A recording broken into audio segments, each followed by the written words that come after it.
Welcome to Whispers on AM 1600 WKKX, the Valley's Watchdog. It's 8:08 p.m. here in downtown Wheeling. Give us a call, 304-214-1600, toll free, 866-514-1600. It is 71 degrees, and I'm doing that without reading Lola's little meter. Actually, that says 70, so that's pretty close. Oh, yeah. Mine says 66, so let's just split the difference. It's about 68. It's cold out there. I said it's cold all day. Jordan keeps looking at me like I'm an idiot. I think it was pretty, but there was a little chill in the air. There was. It's time to get the sweatshirts out. We have a special caller here tonight. He is professor at Cambridge University, written many bestseller books, is thought to be the smartest person in the world, Professor Stephen Hawking. Professor Hawking, are you there? Hello? Hello, Jordan. I am happy to be here. Well, trust me, we're really glad to have you here. How are you today? I am well. I would like to comment on the Large Hadron Collider you were discussing last week. Well, I'm really excited, one, that you listened to the show, and two, that you would call in. Yeah, what would you like to talk to us about? Are you an idiot? My wheelchair receives all earthly transmissions and your show is one of many. I said I wish to discuss the Large Hadron Collider. Nick and I were talking about this, and I don't know, I was thinking that the black holes are going to, like, suck up the Earth and kill a bunch of people. And you are like you wrote the book on black holes, so what are your thoughts on this whole thing? You are wasting my time. The Earth is doomed. I have invented a giant spaceship to escape. Super geniuses, women and children first. I am calling for Lola to come and join me. You're really not leaving us much hope then, are you? Can Nick and I come too? I said super geniuses, not super morons. That stings a bit. Can you at least tell us how the black hole thing? How's that all going to work? Big boom. Do you mean it's going to explode? Of course it will explode. It will cause the deaths of everyone on Earth, destroy society as we know it, and cause a new black hole. I will be safe on my spaceship with Lola and many other women, and, of course, the children. Ha ha ha, Jordan, you lose. Man, I just got one up by Stephen Hawking. Well, Professor Hawking, thank you very much for calling in. Hopefully you continue to listen, I guess, until doomsday comes. Feel free to call back anytime you'd like, and we'll talk again. Thank you. You are welcome, Jordan. Word to your mother, Nick. Lola, I will pick you up tonight. Hawking, out. Stephen Hawking, everybody. He's going to save my life. Who wouldn't? Aw, thank you. Thank you. Thank you, Stephen, for calling me a moron. You hear that? How did you ever get that? Email is a wonderful thing. Did you use like a fake address, like Harvard or Yale or MIT or something? No, well, because of his voice thing, we had to pre-record it. Yeah, I understand, and that's why I didn't openly flirt with him. Although I already have a seat, so you should have flirted with him. You might have a place on the ship if you talked a little more, you know. Slept my way to the top. Wow. No, is that a slam on poor Clay? I never saw that coming. I was so caught by surprise when he came out of, Clay Aiken, gay? No. Oh, man. Oh, man. Oh, man, indeed. What else? Lola, she loses it on here a lot. I think it's the, I don't know. I have no idea. It's the air. She's been here all day. She's been here since that's my problem. 10 o'clock in the morning. And about 9:30 I get here. So what time do you get giddy? About 2. I've been done for a long time here. All right, I want to bring something up real quick. I talked to a buddy of mine, Eugene, who I work with. He said, we were talking about Bigfoot. Something that he said was that bears Because everybody always says that, the Bigfoot, you can't, you won't find their remains after they pass away. He said it's just like bears. He said he's done a lot of studying on bears, and you don't find the bear remains unless, they're shot by a hunter or something like that. Sure. Other than that, you don't see them. I'm wondering, your dad hunts a lot. We should ask him, and I don't know why we never did. Are there a lot of deer remains? Because he goes out in the woods, even without hunting season, just looking around. He loves to be out in the woods. I've seen deer remains. I know there's deer remains. But didn't he say he had something to do with the acid in the ground? Now, see, I brought that up to Eugene, too, and he said there's no way. He said that's ridiculous. But what would cause what would cause the bears to go away? I mean, maybe not acidity. Maybe their bones are made of. Maybe it's cartilage, like sharks. I don't. It's a strange. Wait. No. All right, let's leave the dead. Did all this start because of the roadkill story? Oh. Well, I don't know. There's no remains left of that bear. Oh, the roadkill. Yeah, I remember that now. That might actually have been somebody related to my wife. Remember, you have to go home tonight. Yeah. Oh no! I yelled up. I'm like, I have somebody named. See, this is him digging out. Yeah, that's what he sounds like. He stumbles. He's like, "But honey, listen." Hey Jordan, can I? All right, we have Susan Shepard is joining us now. All right, Susan, you with us? Oh, wait a minute. Do we have her on the line? Yes, we do. Yes, we do. Hi, Susan. Hello. Susan Shepard is the director. What's your tour called, ma'am? Haunted Parkersburg Ghost Tours. And you're ranked one of the top 10. Yeah, we are ranked number 10 most popular ghost tour in the nation. Very nice. Thank you. Yes, it is. And we start this weekend. All right. Yeah. Now, of course, you go to Blennerhassett Island. For some reason, that just popped in my head. No, actually, we don't go over on the island. Don't go on the island? Okay. No, we do not. It's a downtown haunted historical walk. We cover all the strange and paranormal tales from Parkersburg, which includes many famous stories like the one of Indrid Cold. Don't know if you remember that from the Mothman Prophecies movie. I know that one. But the Indrid Cold actually happened in Parkersburg. It did not happen in Point Pleasant. We've got the Banshee of Martown, Banshee spirits, very unique. Can you explain what a banshee is real quick? A banshee is an Irish-Scottish death fairy who keens and cries upon the death of certain members of Irish and Scottish clans. And there's only 3 banshee stories in the United States. Of course, it originates in the British Isles. And actually, West Virginia has 2 of those stories. And those are covered in my book, Cry of the Banshee. But we visit haunted graveyards, haunted houses, haunted businesses. So it's a very enjoyable thing, especially for ghost hunters and paranormal enthusiasts, because a lot of times they'll bring their cameras and equipment and actually get some things in their pictures and cameras and recorders. So we take this very seriously. These are not just tales of hauntings, but tales of the paranormal, such as the Mothman and Indrid Cold and UFOs and spirits and graveyards and everything that seems to be popular this time of year. Now, when does it? What time of day does it start? We start this Friday night. It's every Friday and Saturday night, starting this weekend at the Blennerhassett Hotel in downtown Parkersburg at 7:30 in the evening. The Blennerhassett is haunted. It has a number of ghosts and spirits right there in the hotel, and we're going through until November 1st. So it's every Friday and Saturday night from now on until November 1st. Now, how much is the cost to get in? The cost for adults is $10 a person. Senior citizens and students are $7. Children 13 and under are $5.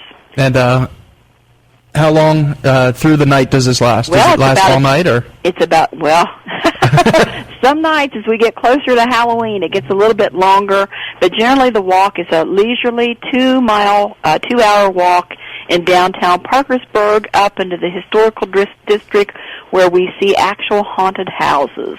All right, and what's the phone number that people can get a hold of you with? Okay, our phone number is area code 304-428-7978, and they can also see our website that is hauntedparkersburg.com, and it gives you all the information on the ghost tours. All right. Well, Susan Shepard, thank you very much for calling us, and we're actually going to have you back as a guest. Yes. When is that? November 26th. November Okay. 26th. Thank you. Thank you very much. Have a good day. Bye. Now, it's actually kind of freaky, the whole Banshee thing, because, like, I have Scottish and Irish blood, so it's... So if I hear something yelling... The plague in my clan! Well, they really believe in banshees. Oh, yeah. Over in Ireland. There's some crazy stuff. Yeah. Can we go ahead and take a real quick break, and then we can get our tonight's guest on the phone, on the line. We'll be right back on Whispers Radio. I'm just having a heart. This thing is like, it's haunted. AM 1600 WKKX, the Valley's Watchdog.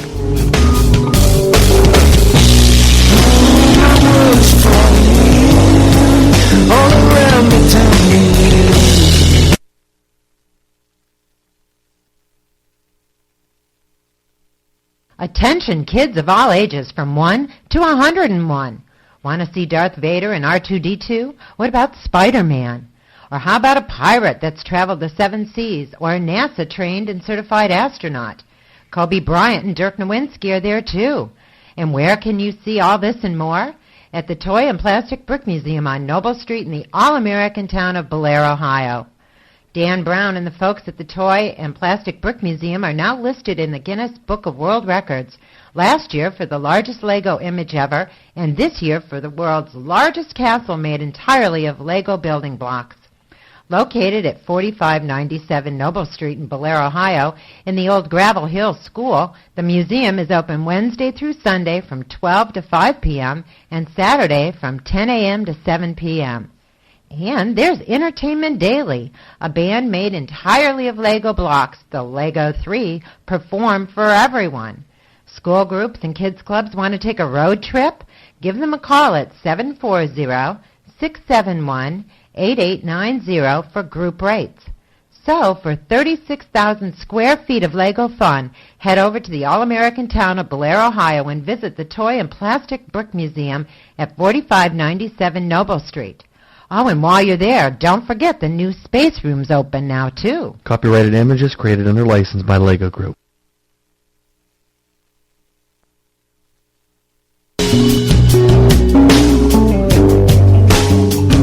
Welcome back to Whispers on AM 1600 WKKX, the Valley's Watchdog. It is 8:23 p.m. here in downtown Wheeling. I'm Jordan Klein here with Nick Queen, the wonderful and lovely Lola Miller behind the booth. And the safe Lola Miller now. Yeah, Stephen Hawking is going to save her, apparently. That's right.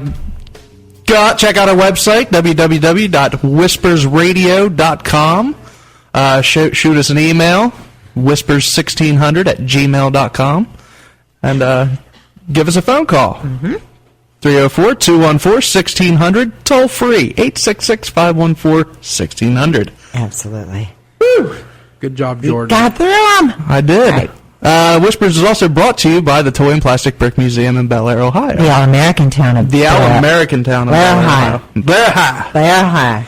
Okay, now we have Dan Gordon is joining us. Dan Gordon is he first experienced the magic of Fenway in the summer of 1975 when his father took him to his first game. With the Thomas J. Watson Fellowship, Gordon studied global baseball culture in Japan, the Dominican Republic, Cuba, and Nicaragua. His writings in baseball have appeared in the Providence Journal, Fort Worth Star, San Juan Star, 9, the Elysian Fields Quarterly, and Scribner's Encyclopedia of America. Lives. He also contributed 2 chapters of to an edited book of global baseball, Baseball Without Borders. Dan, are you with us? Dan, are you here? Yes, hello. All right, there we go. Hi, Dan. How we doing? Great. How are you? Oh, wonderful. Just wonderful. I got a quick question before we even get started on this. You're a Boston Red Sox fan, correct? Sure. Okay, now the co-author of this book with you was Mickey Bradley, named after Mickey Mantle, and I'm assuming he's going to be a Yankees fan. That's right, yeah. How did that work exactly? It was a bumpy ride at times. But Mickey and I went to college together, and back in the late 80s, there wasn't, we went to Union College in Schenectady, New York, and there wasn't really a rivalry the rivalry was kind of quiet at that time because the Yankees weren't doing well, so Mickey wasn't really talking much about the Yankees. So I guess that allowed the friendship to start. And I think we both, really appreciate, baseball history and, come at it from a different perspective. But, able to bring, I think it both bring our perspectives into the book. I mean, of course, the book is about baseball all across the country and even internationally, but certainly the Red Sox-Yankees rivalry has its share of ghost stories and supernatural stories, too. So what exactly would be your favorite? And I know you said Green Fenway, of course, the Green Monster and everything like that. What's your favorite ghost story about Boston?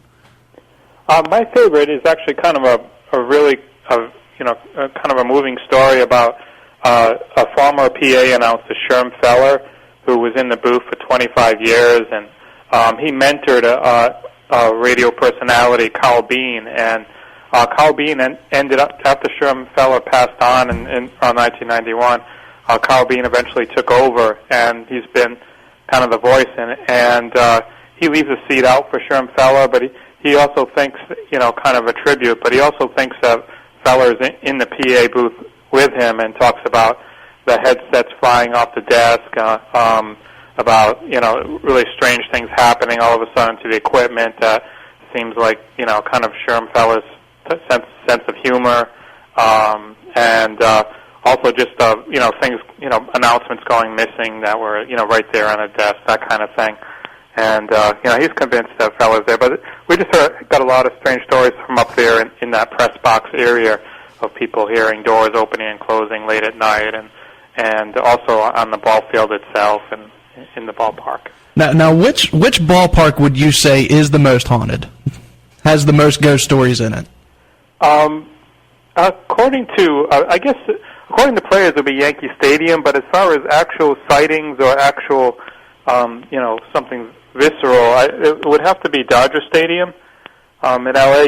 Just a lot of folks there who work there talk about seeing someone walking across the ball field late at night, kind of a white, misty figure, kind of making its way from the dugout from the bullpen towards the dugout, and also just a lot, hearing footsteps up in the top deck there,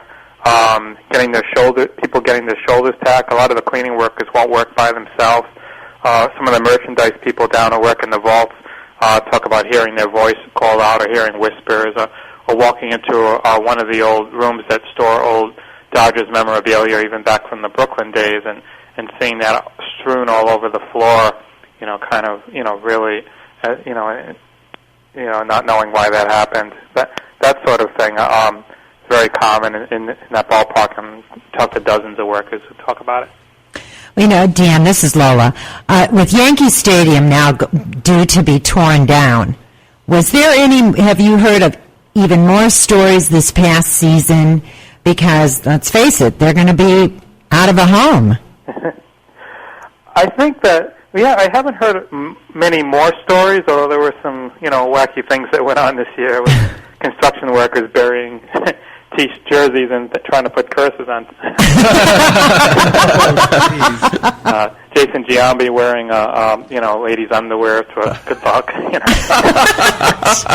But in terms of actual ghosts, I mean, the stories have been out there for many years, and players, we interviewed players who played back in the 70s, guys like Dave Winfield and Ricky Henderson from the 80s, and a lot of current stars that talk about the ghost, and not just guys on the Yankees, but visiting guys. And I think this year it's become a little bit more public because they're getting asked about it a lot now. But it's always been, something that players talk about. They players truly believe that, the ghosts are there, the ghost of Babe Ruth, Joe DiMaggio, Mickey Mantle. They talk about, late in the game sometimes that the temperature will suddenly drop and, the wind might pick up, if a gust of wind, and all of a sudden something really bizarre happens or in favor of the Yankees. Derek Jeter says that if the ghost push the ball, give the ball an extra push and it will travel over the fence. Alex Rodriguez said that Yankee Stadium the ghost gave the Yankees the best home field advantage in all of baseball. Actually, all the sports, I think you said. Yeah, just guys talking about walking through the batting cages and hearing someone taking cuts when no one's there. Players talking about hearing noises in the clubhouse, that kind of thing. And visiting guys have always, when they on the team bus, they talk about it. They say, like, I hope the ghosts don't come out tonight. And some of it's tongue in cheek and figurative, and the idea that there's so much history there in Yankee Stadium, but some of it's a real fear that the ghosts are there. That was on my list of things to do this year. I really wanted to get to New York and go to Yankee Stadium before they tore it down, because I firmly believe in this kind of stuff. And I have been in other places like Tiger Stadium. Oh, sure. And if you let yourself go, you can feel this energy that has to be from, the energy that these guys left there. Yeah, I mean, even the players that don't talk about the ghosts, and fans too, they're always talking about it. Guys talk about walking through the tunnels, and then the hair in the back of their neck stands up, and they're thinking about the guys that have walked through those tunnels, from the clubhouse to the dugout. Just hearing the voice of they're announced over the PA, by Bob Shepard or now his predecessor, or his, the president who followed the writer, but I can't remember the word. Okay. But anyway, yeah, it's very common experience. Yeah. Now, one of your chapters in the book that I really enjoyed was about the Otherworldly World Series, as you called the chapter. And it was talked about after 9/11. 2001 World Series, sure. And the flag that was found at Ground Zero was flown over Yankee Stadium. Can you tell everybody about that? Because that was one of the best things I read in here, and it was just kind of touching, especially right after 9/11. So, yeah, that was a really amazing chapter to research. I mean, we talked to a lot of fans who were at those games, but also a lot of the players. The Yankees played the Diamondbacks, and obviously, as everyone recalls, that it was just baseball after September 11th. I mean, once it resumed, it was kind of something that was symbolic of America getting back on its feet, and everybody kind of sensed that we could be not we can't if we get knocked down, we're going to stand back up and resume our way. And the players were really nervous when they first took the field. They didn't know whether to have fun and just play the game or to be more stoic. But in the end, they just kind of wanted to resume the game and let it be what it is. But a lot of the people who were there at those initial games and also during the World Series, kind of thought that the spirits of some of the people who died in the trade towers were there at those games. They talked about, just some of the strange comebacks that the Yankees had. The Yankees had two amazing comebacks, I believe in Game 5 and Game 6, in bottom of the ninth inning, home runs, and then going on to win in extra innings. And but also just some of the, just the feeling that those spirits were there, and guys talked about it, and they even thought it was carried over when they went to, the finals. Games 6 and 7 were played in Phoenix with the Arizona Diamondbacks, and Game 7, a lot of the players on the Diamondbacks felt like in the bottom of the 8th inning, all of a sudden there was drizzle, and at that time of the year it very rarely rains, and the wind started swirling, and then the Diamondbacks started to rally, and of course in the bottom of the ninth they got that got a blooper single to win it, and beat one of the best closers in the game, Mariano Rivera, and it was just guys, a lot of guys just testify to this day, swear that there was something supernatural going on there. Now, baseball players in themselves, they're really it's a very superstitious sport, right? Right. Yeah. Now, how much of this is just their superstitions going nuts, and how much of it do you think actually has some substance? Yeah, it's kind of it's a mixture, and it's definitely hard to you know, it's very blurry. But I think that, definitely, players are very superstitious, of course, because the game has so much failure in it, and there's so much, even the most successful hitters are successful only 30%, some odd percent of the time. So, they kind of always looking for something, the game's streaky, it's bizarre, no two games are alike, and weird plays happen all the time. So they're definitely kind of believing in the baseball gods and not stepping on the foul lines and whatnot. But some of the ghost stories that they tell are more visceral, more real things that they describe, like actually like seeing somebody on the field or hearing, some noises they might hear in the clubhouse. They got a lot of team hotel stories of hearing, seeing someone in their room, or and they do stay in a lot of really old historical hotels, in some of the cities where they, visiting team hotels, also even in the minors, and some of it could be. It's hard to say. I mean, like sometimes players are sentimental too. So when a teammate dies or somebody in the clubhouse dies that they're close with, for instance, in the Cleveland Indians had a trainer that passed on. They're kind of course, looking for anything that kind of resembles, like perhaps that he's looking over the team. They look for that, and there happened to be a bird that showed up in the ball field after their trainer for the Indians, Jimmy Warfield, passed away in 2002. And so they really go and search for this kind of thing. Yeah, definitely.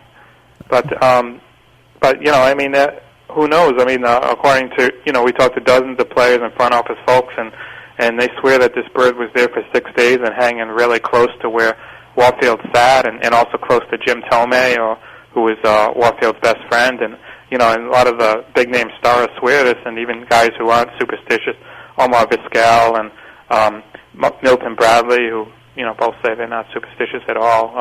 I've heard of him. Yeah, and they swear that when they held a memorial service 6 days after Warfield passed on, that the bird took flight, circled the bases, and flew off into the night, and then wasn't seen again. That just brought tears to my eyes. Lola's tearing up.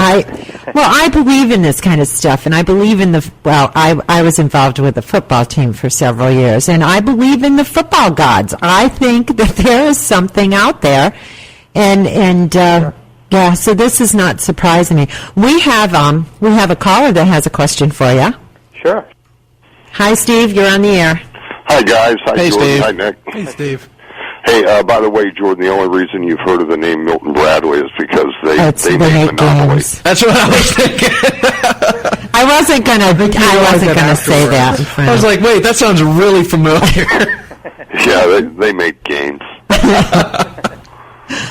No, it's a pleasure to be on the show. I wanted to ask your guest a question. A lot of the stories, of course, come from some of the more historic ballparks, like a Fenway or a Yankee Stadium or Old Tiger Stadium, and I've not heard a whole lot about some of the cookie-cutter stadiums, like Three River Stadium. I was a Pirate fan. I got an opportunity to actually have an office at Three River Stadium, and a lot of people there worked there almost the entire life of that stadium, and they truly believe Roberto Clemente's ghost haunts right field because he didn't get to play there much. Do you know anything about that? No, that's the first I've heard of that. But it doesn't surprise me because definitely he was such a huge part of the Pirates, in the Pirates' history. But so a lot of of your coworkers there thought that, or not just the coworkers, the people that actually worked the stadium and tried to keep that piece of crap together for the 30 years that they used it. But you know the story of Roberto Clemente, of course, the first Dominican Hall of Famer, played almost his entire career, except for a couple of years, in Forbes Field. And he always moaned and groaned and complained about the size of Forbes Field and how many home runs he would have and all that other stuff. And they believe that he haunts right field because he only got 2 years in that ballpark. We actually have we're working on a chapter for book 2 about how he's haunting Pirate City, where he trained all those years, and even though he didn't have to live there because only rookies were supposed to live there during spring training. All the veterans stayed in hotels, but he wanted to keep working with the younger guys, and he was quite a presence there. And a lot of people there now claim to see him, and but it's the first I've heard of Three Rivers. But it wouldn't surprise me because we keep hearing more stories all the time. The more we talk to people and hear from fans and from players, the more stories we're hearing. Now, you talk about Roberto Clemente in the book. He had a premonition of how he would die. Is that correct? Sure. Yeah. That's something that's well documented. The family has talked about it. When he used to talk, and we even interviewed some of his former teammates that talked about it, about some of his premonitions. He used to always talk about how he was going to die young and just how terrified he was of planes, and that he wouldn't sleep on them sleep on planes, and would always stay awake, and claimed that one time that he did fall asleep, but he had a nightmare about crashing, and used to tell his teammates even that he was afraid of old planes. And ultimately, for listeners who don't know, he died in 1972 of a plane crash. I was about to ask. Yeah, he was going to try to fly relief supplies from Puerto Rico, his native Puerto Rico, to Nicaragua, which was ravaged by an earthquake, and he was going there to personally oversee to make sure that the goods weren't stolen. Oh, wow. They waited 16 hours for that plane to be cleared mechanically. Right, yeah. And then it was in flight 19 seconds before it fell into the ocean. Yeah, it's horrific, yeah. Okay, now what do you know about the Bonds curse? Because this team sucks. Yeah, Bonds, it could be. I mean, I think, it seemed to me more of a curse of letting, players go before they're at their peak, but, let it all out. You're speaking in the home city of the owners of the Pittsburgh Pirates. Let it out. I'm sorry? You're speaking in the hometown of the owners of the Pittsburgh Pirates. I know, yeah. So let them know what they're doing wrong. Because Lord knows Lola has tried for years. Lola, do you realize that Hawking's going to take you with nothing but a bunch of women? I mean, what in the heck are you going to do? There's going to be kids. I mean, oh, thanks. They're going to grow. That was just not right. That was it. Dan, Stephen Hawking called us earlier today, and he says that because of that, what's it called, the hadron? The Large Hadron Collider. Yes, that a black hole is going to appear and the Earth is going to, just poof away. But he's building a spacecraft, and he is taking me with him. So these guys are just mad because I'm getting saved by Stephen Hawking. No, her and several other women. Yeah, well... and children. Well, let's hope they're cute. I don't know. And please, don't let it be Cloris Leachman. That's all I can say. I mean, come on. Okay. Back to Dan. Have a good evening. Thanks, Steve. Johnny Damon, Dan, mentioned a bunch of different things about him in there, and he was somebody that really believes in the ghost phenomenon. Well, you said that he had a close encounter, right? Yes. Damon, he just no, he may have. He never told us that, but he did say that he had a ghost sit on him in his house in Orlando and had him pinned down for 15 minutes on his couch. He's kind of one of the huge believers in the game, as you mentioned, and talks about the ghost of Yankee Stadium and ghost of Fenway Park, and but he also thought, that that one afternoon while he was just resting on his, and he claims it wasn't a paralysis dream, that he was wide awake and he was talking to the ghost and he was trying to say, okay, get off me. Then finally he said, okay, I surrender, you win, and then he claims that the ghost got off him. He's convinced.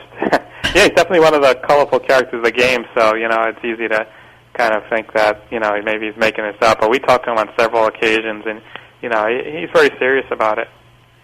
Well, if I had a ghosty sit on me, I'd be serious about it too. I keep waiting for some kind of ghostly encounter, and they just seem to I never had one. What surprised you the most when you were looking into all this stuff?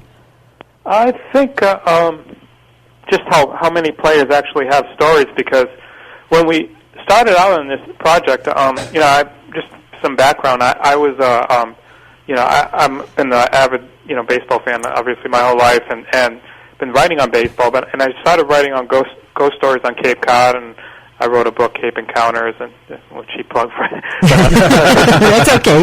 You can say it again. Plug away. But I just started wondering whether there were these stories, ghost stories in ballparks. I'd never heard of it. I'm kind of someone that always, reads everything on baseball. And, I teamed up with Mickey, and we just started putting out queries to the baseball historians on the listservs, through Society of American Baseball Research. We went to the Baseball Hall of Fame and talked with all the historians and archivists there, and there was just about nothing. And we did a lot of searches of search engines of newspapers and whatnot, and there was just nothing. And we just started to go into. We decided the only way to do this was to go into the clubhouse and actually talk to the players, and ended up talking to over 800 players, and it was just amazing how many players do have stories. It seemed like 1 out of every 4 or 5 players has a first-hand story, and the others all know of the other stories, and so I guess it surprised us just that so many stories are there and it hadn't been written about before, and that players are very open about it, and they weren't ashamed or embarrassed or kind of like, usually they don't like to talk about each other. What goes on in the clubhouse stays in the clubhouse. But for this, they were just like, oh yeah, talk to Damon, talk to Jeter. He'll tell you. Wow. And we were just it was just really easy. Now the Tropicana Dome in St. Petersburg. Sure. Yeah. What was it really built over a cemetery? Actually, built over 3 cemeteries. The Moffett, the Evergreen, and the Oaklawn Cemetery. And, wow. It was built over in the area of a former neighborhood called the gas plant. Apparently there was a gas plant there at one time, but it's kind of a... Clever naming. Yeah. It was a kind of a poorer area, and 2 of the cemeteries were moved when the city bought the land initially for public housing.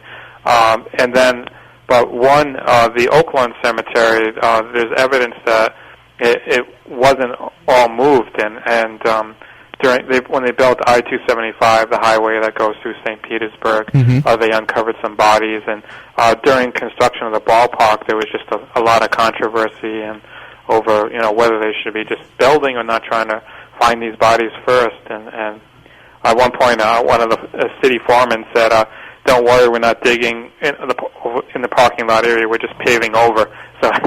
So did they dig up any bodies, or did they just not even bother looking and build over top of it? Yeah, they just built over the top of it, and it's, who knows? There's nothing in. We haven't heard of any bodies found, but who knows? All right, Dan, hold on just a second. We got another phone call. Yeah, this is Garrick. Hi, Garrick. Hey, Jordan. How you guys doing tonight? Garrick. Oh, good to hear your voice. Haven't heard you in a few weeks. I had a question. I was wanting to know, did he ever have anybody say about any old baseball players like Ty Cobb, Babe Ruth? Dan? Sure. Yeah, thanks, Garrick. Actually, we got a lot of stories about Babe Ruth, especially. Not only in like Yankee Stadium, but in a lot of places where he stayed, in hotels, and even in the former spring training site down in St. Pete. The Yankees trained there from 1921 to the 1960s, and people who are there now talk about seeing him walking across the field, or seeing him sitting in the dugout. They also see Casey Stengel, the legendary manager of the Yankees, and they claim that the former clubhouse is now a youth center called Tasco, and a lot of the workers in that building, experience things. And a couple of workers there who worked the night shift talked about hearing card games going on, and they thought it was the Yankees players playing cards. Wow. But we had a few other stories of former ball players, Buck Weaver, Shoeless Joe, of course, who was also in the movie Field of Dreams. So, seemed like Babe Ruth. I mean, looking through your book, he seems like he's haunting all over the place. Yeah, and he must be the busiest ghost. He likes baseball. Well, he was a busy little guy when he was alive. He was. I don't think he was little. Well, you know what I meant. Well, have you guys heard anything about like Whitey Ford or anybody like that? not more recent play. Yeah, not not Whitey. Is Whitey passed on? But I will look that up right now. Is Whitey dead? Whitey, give us a call. Yeah, I think he'd be offended. Whitey Ford is still alive. Yeah, he was at. You're kidding. All right, Garrick. I'm Born in sorry, man. 1926. So There's no hauntings from Whitey Ford. Yeah, I actually thought I saw him the other he's day. booked for Yankee Stadium. The last game. But I guess there are sometimes that people see players and they don't know who they are. At Wrigley Field, Charlie Grimm, he was a legendary player and manager of the Cubs, and he's seen a lot by workers there late at night, and they also claim to hear him talking sometimes in the hallways, security guards especially, and they even think that they hear the bullpen phone ringing sometimes from the dugout, and they claim it's him. But his ashes were scattered in left field, and a lot of players have had, and of course a lot of fans have had ashes sprinkled in the ballparks, and that kind of contributes to the whole feeling that perhaps they're still there. Well, thanks for the call, Garrett. Thank you now. Thanks, Garrett.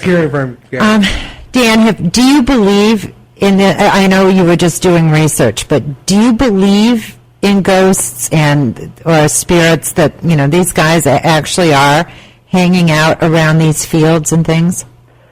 I've never had a first-hand encounter, but I kind of, interviewing so many people and getting, similar testimony, even from people independently, it kind of makes me believe that there's something that that people are sensing, and I don't, I don't feel like an expert that I can explain what it is, but when you have several people, who experience the same thing, or hearing a thumping noise, or hearing footsteps, or getting tapped on the shoulder, and all independently, not knowing of the stories, it's a little bit, it definitely makes you scratch your head a little bit. Yes. But I think, Mickey and I tried to go at this very neutrally when we did the book, kind of more just recording what's out there, because, it's easy to, interject an, opinion, but we thought that what was most interesting to us was just how many stories there are, and just,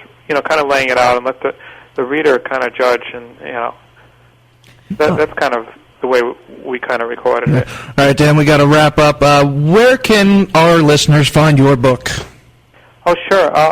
We have a website, hauntedbaseball.com, and also books.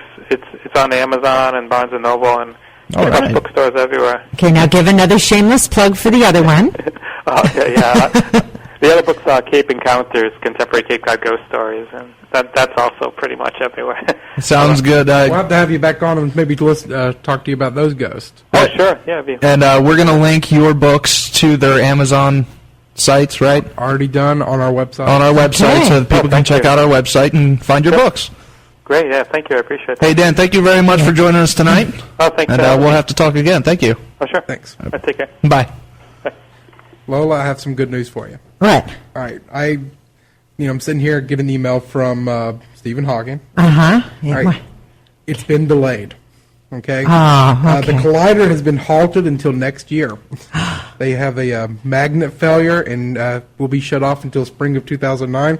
So you have some time to maybe find some guests with you. Yes. We are going to be able to have our birthdays this year. Yes, we will. Yes, we will. We're worried. Yes, good news all the way around. With this whole baseball thing, baseball players are so superstitious, though. All athletes are. I mean, they all are. See, I know that there are, but baseball players are crazy. I hate to say that. Sorry if you play baseball, but I mean, how much of this? He said it kind of plays into it, but how much of this is, just hearsay from each other, and how many of them are actually eyewitness accounts? And that's what bothers me. And he really didn't hit on that. You know, I he don't said think he knows. To tell you the truth, and I he don't just think. collected the stories. I think a lot of it tends to be, you know, you go into a place. I mean, you guys come here and you've told us. I think everybody in here has told us a story about The ghost. The ghost. Mm-hmm. You go into almost any place. You go to the prison. You know, and I think it adds something to, you know, the field. Like, you know, they're there. They're watching us. You know, the babe is still here. A lot of the stories you talked about were, you know, they helped us to win. In some that ways. Just sounds like a superstition, you know. It does, and you know, it's. He talked about the baseball gods, and I was reading a little bit of a snippet in the book about it, and I mean, it's, you know, you hear about the god of rock and roll or something like that. Well, I mean, they have this system, you know, that, you know, like he said, you don't walk on the foul lines, you know, and if you don't do certain things like hustle enough for a you know, a bunt or something like that, you know, the baseball gods will, you know, punish you for that. And they will find wrath. Yeah. But if you do your job right, they're going to help you. That's right. You know, and there's this system to it, and there's this, you know, it's just nostalgia, you know, that goes into the game. And I think it adds a lot to it. And it'd be interesting. I'd love to find somebody maybe out there that has written a book on the ghost of, you know, football. I'd like to hear it, you know. See, and part of like the walking through the tunnels and they're feeling the hair stand up, like, I don't know, when I picture it in my head, you know, these guys are walking out to this huge stadium with all, you know, all these people cheering and screaming, you know, it's got to be some like hardcore electricity going through, you know, just pumping you up, and you know, you got to feel it, you know, whether it's superstition or they're feeling something, like, you know. I would. It was like when we first walked in here, our first day of coming in the booth, and you know, we have this electricity going through us, and we're nervous, and you know, and you. I mean, I know it's not the same thing. You know, they're walking out, and we see Lola shining. There's hundreds of thousands of fans watching right then. Yeah. And I don't know if that's a huge number or not. About 50, 60,000. Okay, Yeah. I'm exaggerating, but millions. No, watching but I know around what you're saying. That would be that would be exhilarating, intoxicating. But some of these things I'm sure had to have happened when there's just a few people there, when the place is quiet. Yeah. And, you know, I don't know. I can imagine, like you said, or one of you guys said, they loved the game. Yeah. And they simply, it's kind of like that, you know, Field of Dreams. Build it and they will come. And they did. I cried during that movie, too. How can you? Shocker. I'm such a baby. Never saw that one coming either. But I just, if you believe that there are spirits and ghosts just everywhere else, then absolutely these places, these guys have to be there. You know, there's a lot of emotion. And I think when we talked to Mark Nesbitt a couple weeks back, probably even more than that now. Yeah. These things all run together. There's emotion, you know, on the battlefield. There's emotion that, you know, that's just put out there, and the same thing here. You know, they go to battle, but you know, it's a fun, game, you know, everything. But there's a lot of emotion. There's hurts and anger and everything. Who do we got next week, Nick? Next week we have Patrick Heron from calling us from Ireland, Dublin, Ireland. Oh, that's right. You guys told me that. Yeah, he's going to be talking to us about the Nephilim and the pyramids. So if nobody knows what the Nephilim is, Genesis 6, go get a Bible, look it up, and well, there's a show on BBC all about the Nephilim. I think it's Sons his of show, Gods and the Daughter of Men. Yeah. It might be his show. I don't know. All right, definitely tune in next week. That's all we got this week for Whispers Radio here on WKKX, the Valley's Watchdog. Until next week, friends, I leave you with this. Don't be afraid, only believe.